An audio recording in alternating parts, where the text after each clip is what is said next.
आज के यूथ को लगता है कि फैमिली तब स्टार्ट करनी चाहिए जब हम लोग सपोर्ट कर सकते हैं जी। बट जो ओल्डर जनरेशन्स हैं वो हमेशा थोड़ा प्रेशर डालती रहती हैं कि गेट मैरिड, फैमिली स्टार्ट करो, आगे लाइफ बढ़ाओ। तो इसमें कौन सही है? जैसा कि मैंने आपको बताया था कि वर्मा मलिक अधिकतर पंजाबी गीत ही लिखा करते थे। एक समय ऐसा भी आया कि उनके सभी पंजाबी गीत, जी हाँ, सभी पंजाबी गीत सुपरहिट होते चले गए। चिकित्सा विज्ञान का पक्ष भी है कि शादी विवाह की अपनी एक उम्र है, संतानोत्पत्ति की भी अपनी एक उम्र है। ये किसने कहा कि बहुत से बच्चे पैदा करो, लेकिन ये तो कहा कि समय से पैदा करो। समय का महत्व बहुत महत्वपूर्ण है। आप सबको मेरा प्रणाम और हार्दिक अभिनंदन। आप जुड़े हुए हैं विश्व शांति दर्शन के मंच से। चैनल की संकल्पना का श्रेय जाता है MIT ग्रुप के संस्थापक, विश्व शांति के उपासक, विश्वधर्मी प्रोफेसर डॉक्टर विश्वनाथ दा कराड जी को। आप देख रहे हैं गीतों के बोल बड़े अनमोल। यथार्थवादी कहानियां हिंदी फिल्मों का स्वर्ण युग था, इसलिए उस दौर के संगीत ने, उस समय के गीत लेखन ने लोगों के दिलों में, उनकी आत्मा में जाकर घर बसा लिया है, जिसे भुलाया नहीं जा सकता है। इनमें से बीते दौर के कुछ मधुर गीतों के बोल संगीत के साथ बहुत खूबसूरती से पिरोए गए हैं। आज मैं आपके साथ एक ऐसा ही गीत साझा कर रहा हूं जिसके बोल हैं एक तारा बोले। मनोज कुमार की इस फिल्म का नाम है यादगार। मगर पहले बात करते हैं आज के गीतकार की। शादी ब्याह में भी फिल्मी गीतों का बहुत महत्व होता है। पिछले 40 वर्षों से शादियों में 2 फिल्मी गीत, जी हाँ, 2 फिल्मी गीत बजने अनिवार्य रूप से होते हैं। एक है चलो रे डोली उठाओ कहार जब डोली उठती है, और दूसरा रफ़ी साहब का गाया हुआ गीत आज मेरे यार की शादी है जब बारात आती है। जिस गीतकार ने दोनों गीत लिखे थे उनके कैरियर की शुरुआत पंजाबी फिल्मों से हुई थी। इनका पूरा और असली नाम था बरकत राय मलिक, लेकिन फिल्मों में इनकी पहचान वर्मा मलिक के नाम से हुई थी। उस समय आज़ादी की लड़ाई का दौर था। वो अंग्रेज़ों के खिलाफ अच्छी जोश भरी कविताएं लिखा करते थे और अक्सर वो कांग्रेस के जलसों में अपनी कविताएं पढ़ा भी करते थे। उसके बाद में वे कांग्रेस पार्टी के कार्यकर्ता बन गए। जहाँ भी कोई कांग्रेस पार्टी का कार्यक्रम हुआ, जलसा हुआ, तो बरकत राय मलिक को वहाँ ज़रूर बुलाया जाता था और वो अपनी देशभक्ति से ओत-प्रोत कविताओं से लोगों में जोश भरा करते थे। अंग्रेज़ों के खिलाफ कविताएं लिखने का नतीजा ये हुआ कि उनको एक बार गिरफ्तार कर लिया गया, लेकिन उम्र छोटी थी तो लिहाजा रिहा कर दिया गया। फिर देश के विभाजन के समय उनके पैर में गोली लगी और जख्मी हालत में वर्मा मलिक अपनी जान बचाकर दिल्ली आ गए। दिल्ली तो पहुंच गए, लेकिन अब समस्या ये खड़ी हो गई कि रोजी रोटी कैसे चलाई जाए, अपना पेट कैसे पाला जाए। दिल्ली में संगीतकार हंसराज बहल के भाई वर्मा मलिक के काफ़ी नज़दीकी मित्रों में गिने जाते हैं। हंसराज बहल के भाई ने वर्मा मलिक की काफ़ी मदद की और उनको मुंबई जाने की सलाह दी, तो वर्मा मलिक ने दिल्ली से मुंबई की तरफ रुख कर लिया। वर्मा मलिक को फिल्मों में पहला मौका संगीतकार हंसराज बहल ने ही दिया था और उस फिल्म का नाम था चकोरी। ये फिल्म सन 1952 में रिलीज हुई थी। कुछ ही समय में वर्मा मलिक बतौर पंजाबी गीतकार मशहूर भी हो गए। अब उनके मित्रों ने उन्हें एक और सलाह दी। क्या सलाह थी? कि आप अपना नाम बरकत राय मलिक से बदलकर वर्मा मलिक रख लीजिए। तो वर्मा मलिक ने उनकी सलाह को कबूल किया और उस दिन के बाद से उन्होंने अपना नाम बतौर गीतकार वर्मा मलिक लिखना शुरू कर दिया। उन्होंने हंसराज बहल से संगीत के बारे में बहुत कुछ सीखा, फिल्मों की बारीकियां सीखी और गीत को किस तरह से फिल्मों में लिखा जाता है उसके बारे में जाना। वर्मा मलिक ने पंजाबी फिल्मों में करीब 40 गीत लिखे थे, 3 फिल्मों में संवाद लिखे थे और कुछ फिल्मों का निर्देशन भी किया था। एक दिन की बात है, वो मुंबई में फेमस स्टूडियो के सामने से गुजर रहे थे तो उन्हें अपने मित्र मोहन सहगल की याद आई। उनसे मिलने के लिए वे उनके ऑफिस चले गए। मोहन सहगल ने वर्मा मलिक को कल्याण जी आनंद जी के पास भेज दिया। जब वर्मा मलिक कल्याण जी आनंद जी के घर गए तो वहां पर मनोज कुमार मौजूद थे, जो अपनी आने वाली फिल्म की तैयारी कर रहे थे। मनोज कुमार वर्मा मलिक को जानते थे और उनके लिखे हुए पंजाबी गीतों के वो फैन भी थे। मनोज कुमार ने वर्मा मलिक से पूछा कि नया क्या लिखा है आपने? तो वर्मा मलिक ने कुछ गीत सुनाए, जिसमें एक गीत के बोल थे रात अकेली है और दूसरा गीत था एक तारा बोले। मनोज कुमार को एक तारा बोले गीत के बोल बहुत पसंद आए और उन्होंने अपनी आने वाली फिल्म उपकार के लिए इस गीत को लेने का निर्णय किया। लेकिन ये गीत उपकार का नहीं बल्कि मनोज कुमार की एक अन्य फिल्म यादगार का हिस्सा बना। तो आज इसी गीत में ढूंढेंगे अध्यात्म। चर्चा में भाग ले रहे हैं डॉक्टर सुनील देवधर और गौरी श्रीवास्तव। गीत को इस एपिसोड के लिए गाया है ज्ञानेश पेंढारकर जी ने। आप देख रहे हैं गीतों के बोल बड़े अनमोल।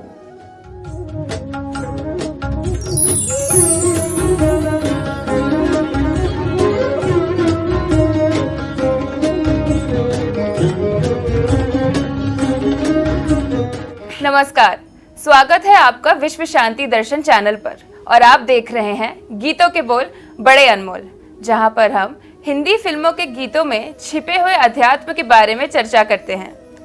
आज हम गीत ले रहे हैं एक तारा बोले। यह गीत मूवी यादगार का है जो 1970 में रिलीज हुई थी और इसके गीतकार हैं वर्मा मलिक। आज हर बार की तरह हमारे साथ मौजूद हैं डॉक्टर सुनील देवधर जी, जिनकी पुस्तक बड़े अनमोल गीतों के बोल पर यह प्रोग्राम आधारित है। नमस्ते सुनील जी। नमस्कार। तो चलिए आज का गाना सुनते हैं। एक तारा बोले तुन तुन क्या कहे ये तुमसे, सुन सुन एक तारा बोले तुन तुन क्या कहे ये तुमसे, सुन सुन बात है लंबी मतलब गोल, खोल दे ये सब के पोल तो फिर उसके बाद एक तारा बोले तुन तुन तुन तुन तुन, एक तारा बोले तुन तुन क्या कहे ये तुमसे, सुन सुन एक तारा बोले तुन तुन तुन तुन तुन। सुनील जी, इस गाने में बार बार लाइन आती है एक तारा बोले जी। तो क्या एक तारा सोसाइटी को या फिर सोसाइटी के किसी एक हिस्से को रिप्रेजेंट कर रहा है? आपका बहुत अच्छा प्रश्न है और निस्संदेह एक तारा वो हमारी आध्यात्मिकता को भी प्रकट करता है, क्योंकि एक तारा संतों के हाथ में रहा है, साधकों के हाथ में रहा है और उसकी तुन में वो लय होते रहे हैं उस संगीत के माध्यम से। और ये संगीत भी इतना सुंदर शब्द है, अगर आप ये देखें संगीत, अब इसमें से त निकाल दीजिए तो क्या बचा? संगी, यानी एक अच्छा साथ चाहिए। अगर आप गी निकाल देते हैं तो क्या बचा? संत। संत, हाँ, गी बीच में से निकल गया तो बचा संत। तो वो संतों के हाथ में एक तारा है जो संगीत को भी रिप्रेजेंट कर रहा है और उस लय में वो ईश्वर के साथ में जुड़ने का प्रयास भी कर रहे हैं। अब बच गया स निकाल दीजिए तो बचा गीत। तो ये संगीत इस तरह से तीनों शब्दों के साथ भी है और उसको पृथक कर दीजिए तो भी अपना अस्तित्व और महत्व रखता है। और इसी तरह से एक तारा जो हमारे साधुओं संतों के हाथ में रहा है वो उनकी आध्यात्मिकता को, उनकी भक्ति को, उनकी लयात्मकता को व्यक्त करता है। Thank you Sunil ji. चलिए सुनते हैं आगे की पंक्तियां। कुछ ऐसे लोग भी होते हैं, कुछ ऐसे लोग भी होते हैं अपनी गलती पे रोते हैं, अपना तो पेट नहीं भरता पर 10-10 बच्चे होते हैं, 10-10 बच्चे होते हैं। हर साल कैलेंडर छाप दिया, परिवार नियोजन साफ किया तो फिर उसके बाद एक तारा बोले तुन तुन तुन तुन तुन। गीतकार ने इस गीत के माध्यम से कुछ बहुत ही इम्पोर्टेंट चीजों पर लाइट डाली है जी। जैसे कि आज की पॉपुलेशन की प्रॉब्लम है। जी। तो आज के यूथ को लगता है कि फैमिली तब स्टार्ट करनी चाहिए जब हम लोग सपोर्ट कर सके। जी। बट जो ओल्डर जनरेशन्स हैं वो हमेशा थोड़ा प्रेशर डालती रहती हैं कि गेट मैरिड, फैमिली स्टार्ट करो, आगे लाइफ बढ़ाओ। तो इसमें कौन सही है? आपकी बात कुछ हद तक सही है और जहाँ तक जनसंख्या का प्रश्न है तो आपको माल्थस एक अर्थशास्त्री हुए हैं, उनका उदाहरण हम देना चाहेंगे। माल्थस ने कहा कि उनका एक पॉपुलेशन थियरी है, जनसंख्या सिद्धांत।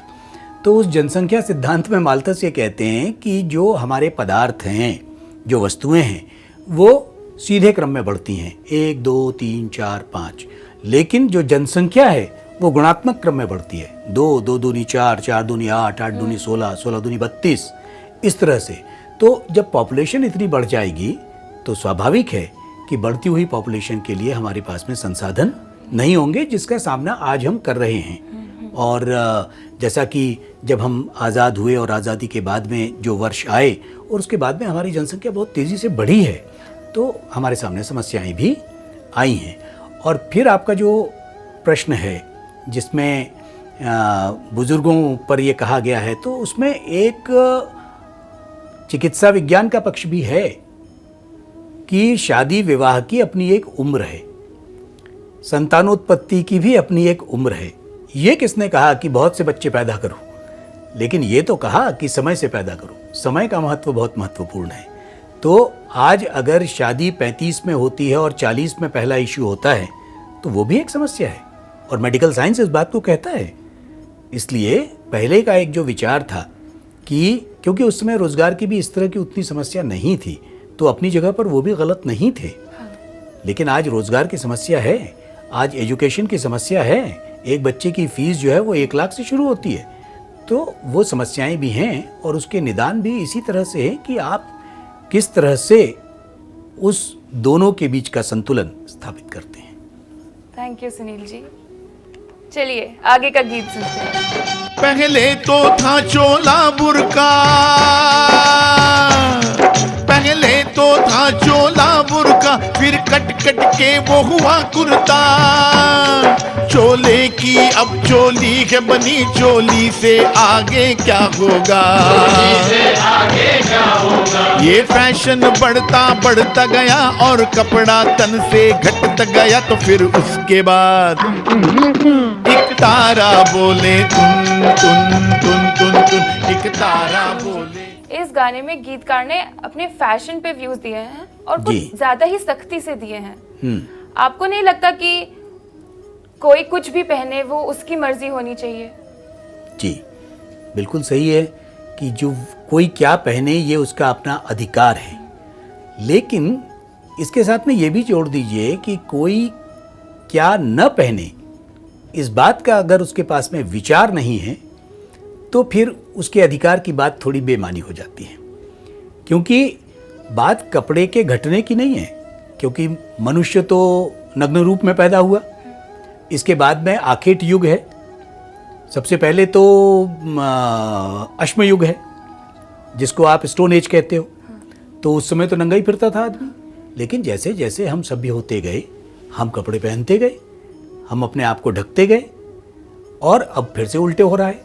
तो क्या हम उस स्टोन एज में जा रहे हैं क्या फिर से? तो कहीं ना कहीं वो विचार रखना पड़ेगा कि क्या पहनना है, क्या नहीं पहनना है, क्या हम पर अच्छा लगता है, क्या नहीं लगता है। बुराई कुछ नहीं है। आप पुराने पौराणिक चित्र देखिए तो उस चित्र में जिस तरह का परिधान है वो परिधान आज बहुत से अंशों में है, लेकिन प्रश्न वही है कि अपने को क्या अच्छा लगता है। सबसे पहले दृष्टि सौंदर्य की है, और अगर आपका सौंदर्य बोध मर गया तो फिर आप ये समझ लीजिए कि सब कुछ गया। हाँ, बट आज सभ्यता को ज्यादा कपड़ों से क्यों रिलेट किया जाता है? कोई अगर कम कपड़े पहनता है तो मान लिया जाता है कि उसका स्वभाव अच्छा नहीं होगा। ऐसा निश्चित तो नहीं है, लेकिन बात हमने वही कही कि जो अच्छा लगे तब फिर कोई उसकी आलोचना नहीं कर सकता। लेकिन अगर अच्छा न लगे, किसको अच्छा लगे? वो कहते हैं ना कि महबूब तो कुछ उरिया न था, नजर बेबाक थी अपनी। तो प्रत्येक व्यक्ति की दृष्टि में है अच्छा और बुरा, तो उस दृष्टि के हिसाब से वो देखता है। Thank you Sunil ji. चलिए आगे का गीत सुनते हैं। अरे है तेरी ऐसी तैसी है, अरे है तेरी ऐसी तैसी, सूरत है लड़की जैसी, तंग पैंट पतली टांगे, लगती है सिगरेट जैसी। देश का यही जवान है तो देश की ये संतान है। तो फिर उसके बाद एक तारा बोले तुन तुन तुन तुन तुन, एक तारा बोले। सुनील जी तो ये गाना 1970 में रिलीज हुआ था। तो उस टाइम भी उस जमाने के यूथ की इतनी आलोचना करते थे, और वो आज भी चला आ रहा है। आज के भी यूथ की इतनी ही आलोचना होती है, तो ऐसा क्यों होता है? ऐसा है, देखिए कि हर व्यक्ति अपने समय की आलोचना करता है। वर्तमान खराब है, भविष्य जो है वो बहुत अंधकारमय है, या भविष्य के बारे में विचार नहीं किया है। तो एक लाइन आती है ना कि सुंदर था अतीत, भविष्य भी महान है, अगर हम संभालें ये जो वर्तमान है। तो वर्तमान की आलोचना वो 1970 की बात करें या आप 2023 की बात करें, वर्तमान की आलोचना होने का एक स्वभाव है। इसलिए, और उस समय एक तो आपने देखा होगा कि अब वो ख़त्म हो चुका है, लेकिन वो हिप्पी कल्चर आया। हिप्पी कल्चर में भी बहुत से लोग उस धारा में प्रवाहित हो गए, बहते चले गए। तो वर्तमान में भी कुछ घटनाएं ऐसी होती हैं जिसके कारण पूरे समय को पकड़ लिया जाता है। लेकिन जो बात हमने कही कि सुंदरता अतीत, भविष्य भी महान है, अगर हम ये संभालें जो वर्तमान है। तो वर्तमान की आलोचना मनुष्य का स्वभाव है। उसे ये लगता है कि वर्तमान खराब है, अतीत अच्छा था, लेकिन ये क्रम चलता रहता है। ऐसा नहीं है कि वर्तमान एकदम खराब होता है, वर्तमान भी अच्छा होता है। सोच की बात है। तो आप कह रहे हैं कि जैसे जैसे समय आगे बढ़ता है वैसे वैसे लोगों को अपनी सोच आगे बढ़ानी होगी, या फिर बढ़ती ही जो है। पुराने जनरेशन के लोग हैं वो उसी सोच में जी सकते हैं आज के ज़माने में? समय कुछ लोगों को बदलता है, कुछ लोगों को नहीं बदलता है। कुछ लोग समय के साथ बदल जाते हैं। तो समय के साथ बदलना ये मनुष्य की प्रवृत्ति भी है। और वो कहते हैं ना कि जिसमें है लोच उसमें ही जान है। जिसमें है लोच, झुकाव, नरमता, जिसमें है लोच उसमें ही जान है, अकड़ तो खास मुर्दों की पहचान है। तो जो अपनी जगह पर रुका रहता है उसका जीवन नहीं है। उसका जीवन है जो समय के साथ थोड़ा बहुत झुकता है। ये बात नहीं है कि हर बुराई के साथ में भी वो खड़ा रहे। Thank you Sunil ji. चलिए सुनते हैं आगे की पंक्ति। अरे रॉकेट कोई चढ़ाता है,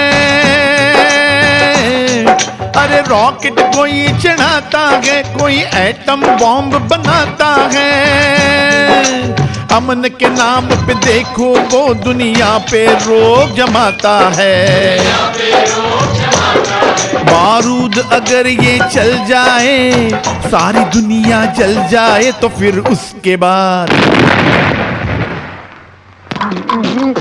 एक तारा बोले तुम तुम तुम तुम तुम। इस स्टैंजा में गीतकार ने न्यूक्लियर बॉम्ब्स, एटॉमिक जी। बॉम्ब्स जैसे डिस्ट्रक्टिव वेपन्स के बारे में बात की है कि शांति को बरकरार रखने के नाम पर हम और भी डिस्ट्रक्टिव होते जा रहे हैं। जी।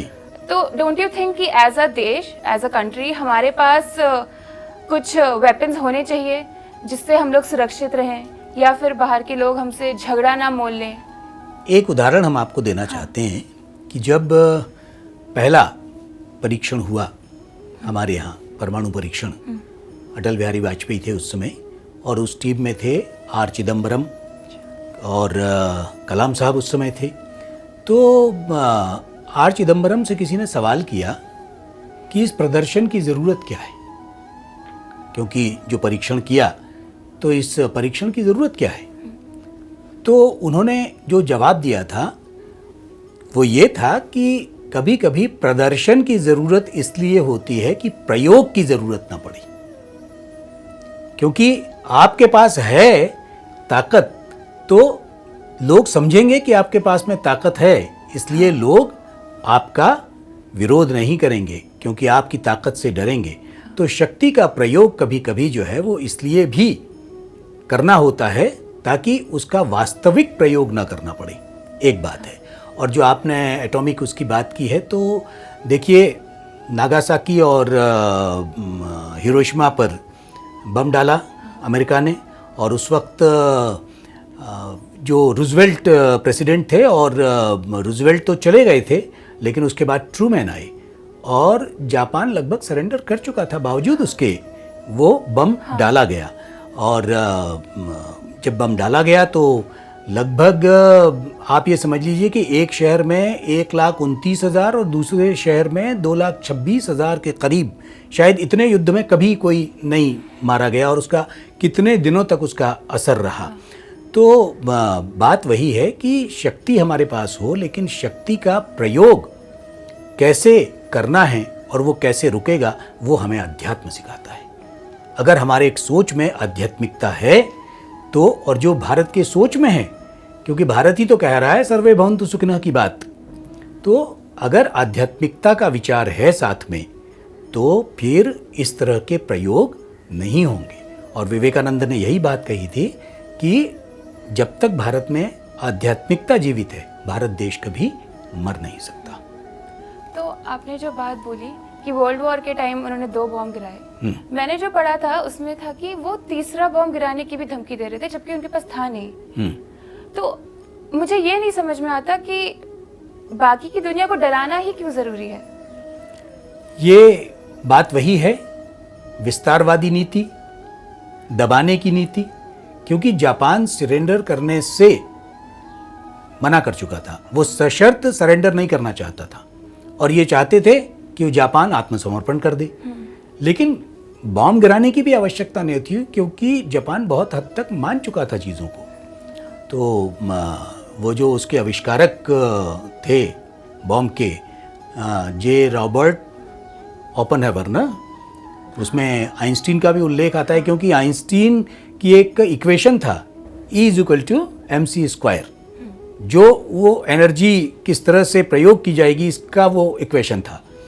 तो जब आपने बम डाल ही दिया, क्योंकि आइंस्टीन उस तरह से जुड़ा है, सिर्फ उसमें आइंस्टीन का कोई काम नहीं था।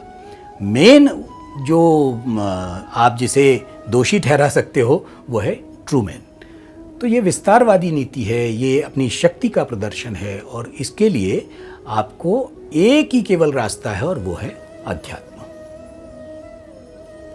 भारत के पास में सारी शक्तियां थी, बावजूद इसके एक भी विश्व में उदाहरण दे दीजिए आप कि भारत ने किसी पर अटैक किया हो, किसी पर हमला किया हो। लेकिन फिर जैसा आपने कहा कि शक्ति तो होनी चाहिए, क्योंकि शक्ति इसलिए होती है कि वो प्रयोग की आवश्यकता न पड़े। क्षमा शोभती उस भुजंग को जिसके पास गरल है, जिसके पास विष है वही सांप क्षमा कर सकता है। तो आप कह रहे हैं कि मनुष्यों के बीच में डर के बिना शांति ही नहीं हो सकती। भय बिन होए न प्रीति, वाक्य ही है, जहां भय है वहीं प्रीत होगी। और इसीलिए राम का प्रसंग ले लीजिए, 3 दिन तपस्या की थी राम ने समुद्र के सामने बैठकर कि मुझे मार्ग दो, लेकिन समुद्र ने विनय नहीं मानी। तब ये उल्लेख आता है ना कि विनय न माने जलधि जड़, गए 3 दिन बीती, बोले राम सकोप तब, भय बिन होए न प्रीति। तो जहाँ भय होता है ना वहाँ प्रीत भी होती है, क्योंकि ये भय लगा रहता है कि अगर हम बात नहीं मानेंगे या अगर हम उसके अनुसार नहीं चलेंगे तो हमारे जीवन को खतरा हो सकता है। और समुद्र ने मार्ग दे दिया था जब राम ने बाण खींच लिया। तो भय भी कभी कभी आवश्यक होता है, और उसके अनेक उदाहरण हैं। Thank you Sunil sir. तो हम अपनी इस चर्चा को यहीं समाप्त करते हैं, क्योंकि ये गाना थोड़ा लंबा है। अगले हफ्ते फिर मिलेंगे इसी गाने के साथ। देखते रहिए गीतों के बोल बड़े अनमोल।